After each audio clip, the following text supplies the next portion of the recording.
రాము. ఏం చేస్తుంటారు sir? Painting. ఎక్కడ సార్ ఏరియా? పశ్చిమ నియోజకవర్గం. సరే, దాదాపు జగన్మోహన్ రెడ్డి గారు పరిపాలన చూస్తారు 5 ఏళ్ళు కూడా. ఎలా అనిపించింది అసలు? ఏం చెప్తారు? 0. ఎందుకని సార్? దేంట్లోనూ కూడా ప్లస్లే, అన్ని మైనస్లే కదా. అంటే ఈరోజు డబ్బులు వేస్తున్నాం బటర్ నొక్కి అని చెప్తున్నా కాదు కదమ్మా. అభివృద్ధి కూడా కావాలి. అభివృద్ధి లేదు. సంక్షేమం కోరుకుంటారు, జాబులు కోరుకుంటారు. లేబర్ పనులు పాటలు లేనప్పుడు ఇసుక కూడా చాలా టైట్ అయిపోయింది మధ్యలో. చాలామంది రోడ్ల మీద తిరుగుతున్నారు పనులు పాటలు లేక. సంక్షేమం అని చెప్పేసి డబ్బులు ఇచ్చేస్తే ఇంట్లో కూర్చొని మనం తినలేం కదా. అంటే ఈ 5 ఏళ్ళలో జగన్మోహన్ రెడ్డి గారు 3 రాజధానులు చేస్తానని చెప్పి హామీ ఇచ్చి వైజాగ్ రాజధాని అని అన్నారు కదా. మరి ఆ పరంగా ఏమైనా డెవలప్ చేశారా? ఆ కంపెనీలు తీసుకురావడం కానీ, లేకపోతే ఇక్కడ పోర్టు విషయంలో కానీ, లేకపోతే స్టీల్ ప్లాంట్ విషయంలో, రైల్వే జోన్ విషయంలో ఏమన్నా ప్రయత్నించారంటారా డెవలప్ చేయడానికి? ఏంటి అసలు? అసలు 0 అమ్మ. ప్రయత్నాలే లేవు. ప్రయత్నాలు చేసుకుంటే 5 ఏళ్ళు ఏదో టైం ఉంది కదా. ఒక రాజధానే లేదు, 3 రాజధానులు ఎక్కడ చేస్తారు వాళ్ళు? అదే సరే. ఇక్కడ మీ నియోజకవర్గం, వెస్ట్ నియోజకవర్గం ఎలా ఉండిపోతుంది? ఇక్కడ టీడీపీ నుంచి ఆయన గణపతి గారును, వైసీపీ నుంచి ఆనంద్ బాబు గారు పోటీ చేస్తున్నారు కదా, ఎలా ఉంటుంది? చంద్రబాబు గారు విన్నారు సార్. మరి ఎంపీగా ఉన్నారు కదా ఎంఈవి సత్యనారాయణ గారు, మరి ఆయన ఏమైనా డెవలప్ చేశారు ఈ 5 ఏళ్ళలో? లేదు సార్, లాస్ట్ టైం ఏం చేయలేదు కదా. ఇప్పుడు ఏం చేస్తారు ఆయన? ఒకసారి అవకాశం ఇచ్చారు, చూశారు, ఏం చేయలేదు. నెక్స్ట్ కూడా ఏదో కొత్తగా కోరుకుంటారు తప్ప పాత మళ్ళీ కోరుకోరు కదా. అంటే ఈసారి ఎంపీ అభ్యర్థులను చూస్తున్నాం మనం. తెలుగుదేశం నుంచి శ్రీభరత్ గారు, వైసీపీ నుంచి ఝాన్సీ గారు పోటీ చేస్తున్నారు, బొత్స ఝాన్సీ గారు. సో వీళ్ళిద్దరిలో ఎవరైతే ఈ ఇక్కడున్న సమస్యల మీద కేంద్రంతో గట్టిగా మాట్లాడగలరు అంటారు? ఏం చెప్తారు? భర్త గారు అంటే చదువుకున్న వ్యక్తి, ఎడ్యుకేషన్ పర్సన్. ఆయన కూడా అన్ని విధాలుగా బెస్ట్ అని మేము అనుకుంటున్నాం. అంటే సార్, ఇక్కడ ఈ ఎన్నికలు ఎలా ఉండబోతుంది అంటారు? జగన్మోహన్ రెడ్డి గారు ఏమో 175 నేనే గెలుస్తాను, నన్ను ఎవరు ఏం చేయలేరు అని చెప్పి సవాల్ చేస్తున్నారు కదా. ఎంతమంది కలిసి వచ్చినా నన్ను ఏం చేయలేరు, ఒక్కరిని కొట్టడానికి ఎంతమంది అని చెప్పి అడుగుతున్నారు. ఏం చెప్తారు? పూర్వంలో కూడా రావణాసుని చంపడానికి రాముడు అక్కడే కాదు, హనుమంతుని కూడా తోడు తీసుకుంటారు. అలాగే రాక్షసులు అంతం చేయాలంటే ఖచ్చితంగా 4-5 తోడు అవ్వాలనే కాన్సెప్టే వెళ్తున్నారు ముగ్గురుని. సరే, అంటే ఈరోజు గంజాయి వాడకం పెరిగింది అని చెప్పేసి కూడా చాలా వార్తలు వస్తున్నాయి. వైజాగ్ ఇటువరకు సిటీ ఆఫ్ డెస్టినీ అని అనేవాళ్ళు, ఈరోజు నువ్వు సిటీ ఆఫ్ డ్రగ్స్ అని అంటూ కూడా డ్రగ్స్కి అడ్డా అయిపోయింది వైజాగ్ అనేది అని చెప్పి ఇలాంటి ఆరోపణలు చేస్తున్నారు. ఏం చెప్తారు సార్? వాస్తవం కదా, అది వాస్తవం కదా. లాస్ట్కి ఇప్పటికీ చాలా తేడా వచ్చింది. ఇప్పుడు ఎక్కడ చూసినా డ్రగ్స్, గుండాయిజం, అది ఇది చాలా ఎక్కువ అయిపోయాయి. అది అందరికీ తెలిసిందే, ప్రత్యేకంగా మనం చెప్పాల్సింది ఏం లేదు.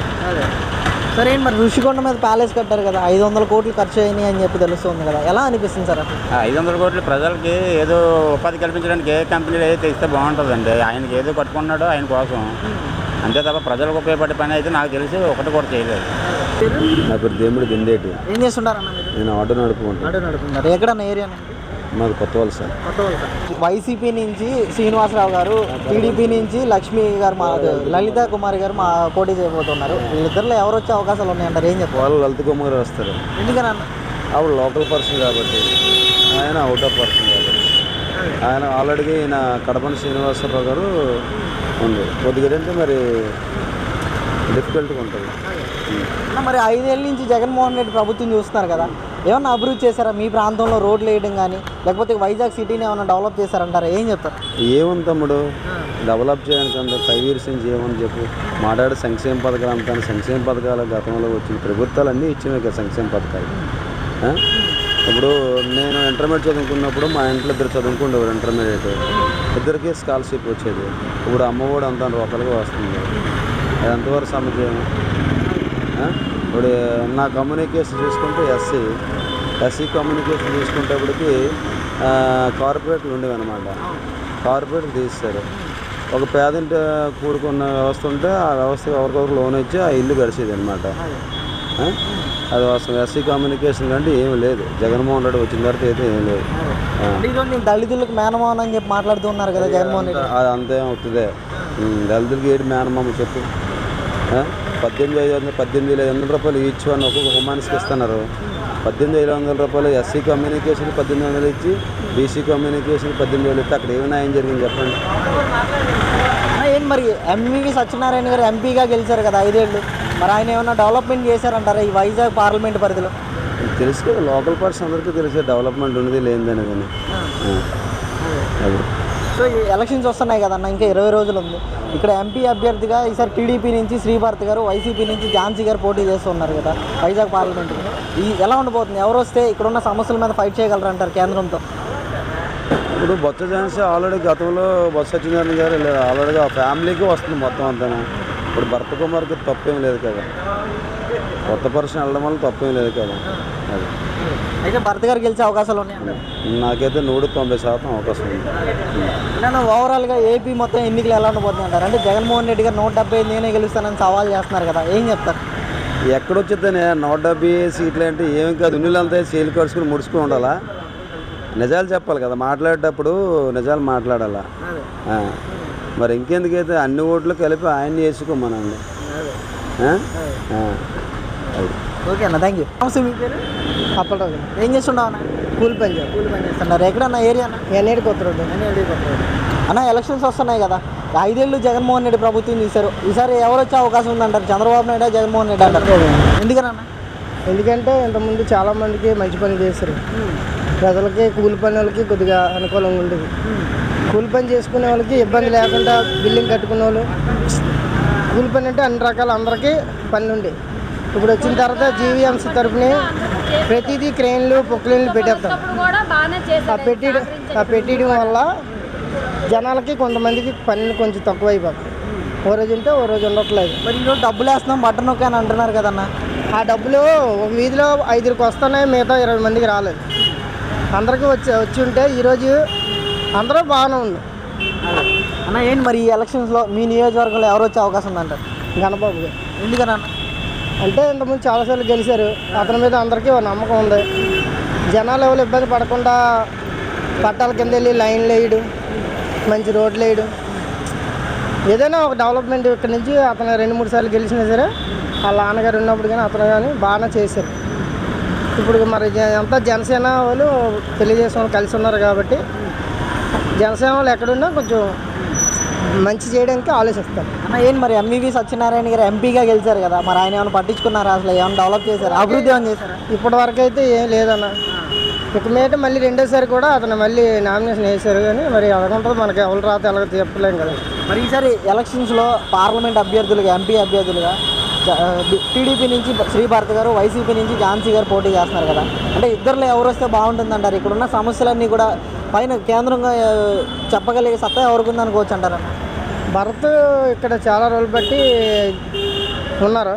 ఎంఈఎస్ మూర్తి గారు వాళ్ళ తాలూకా అంటే అతను అన్నీ చేసి వాళ్ళ తాతగారి కానించి రాజకీయ పరంగా అన్నీ తెలుసు అతనికి. దాని ప్రకారంగా మనం ఏం చేయాలనేది చాలా రోజులు బట్టి స్టడీగా ఉన్నారు కాబట్టి కొంచెం వరకు చేయగలరు. ఎంఈ సత్యనారాయణ చేస్తారు కానీ మరి ఎలా ఉంటుందో తెలియదు కదా. ఇంతవరకు చేశారు, ఇప్పుడు వరకు మనకేం కనపడలేదు.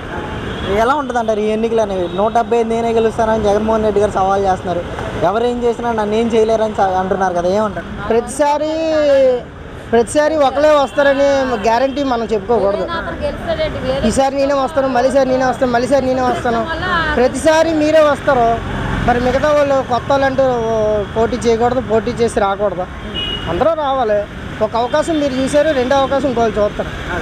ప్రతిసారి నేనే ఉండాలి పదవుల్లో నేనే కూర్చోవాలని కాదు, కొత్త వాళ్ళకి అవకాశం ఇవ్వాలి. నేను ఇప్పుడు మన తరంలో మన తాతల కాడి నుంచి ఆ కొన్నాళ్ళు వాళ్ళు పరిపాలించారు, మన తండ్రులు పరిపాలించారు.